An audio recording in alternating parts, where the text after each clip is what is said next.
Hey ladies, Shannon here again. Wanted to talk today about gratitude, which is probably hard right now to even think about. How can I be grateful? How can I find gratitude after experiencing such a terrible loss? I'm in such pain.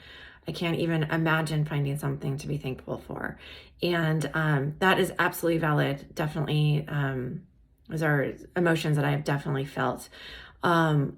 The reason why gratitude is so important is because we need to rewire our brain. We have been in pain and grief and loss for so long. And some of us, when we're going through multiple pregnancy losses, for me, I had 4 in a row. And so technical term is recurrent pregnancy loss, RPL.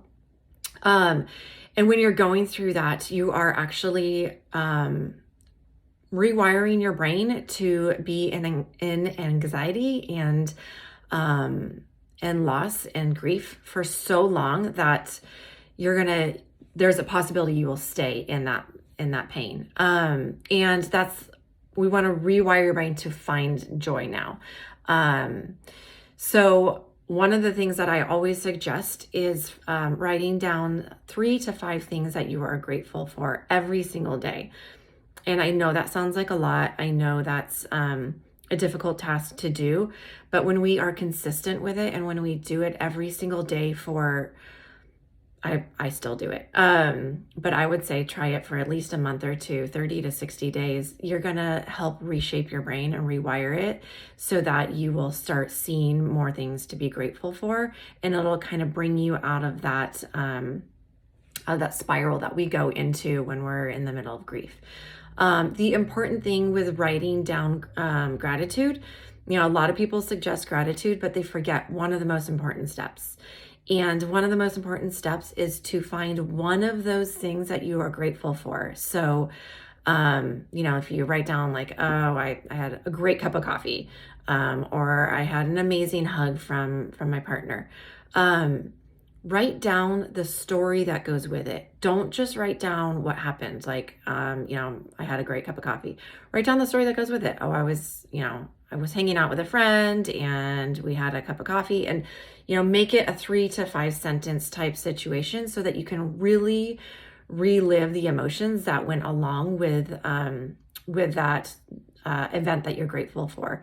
Also, try to make sure that it isn't something super broad, right? Like, very often we can just say something like, oh, I'm grateful for my health, which in some instances, we are very grateful for our health. I would say over the last, year and a half, we're very grateful for our health. But try to make it specific to something that has happened in the last 24 hours. So, I do actually get up and see the sunrise, and sometimes, I do write that down because it can be an amazing sunrise or an amazing sunset. However, I try to make it something small as well. I had an amazing laugh with one of my friends. We went on a great walk, or I had a great conversation with so-and-so. Make it something simple like that, but something that you can actually feel again. When you're writing it down, you actually feel it again.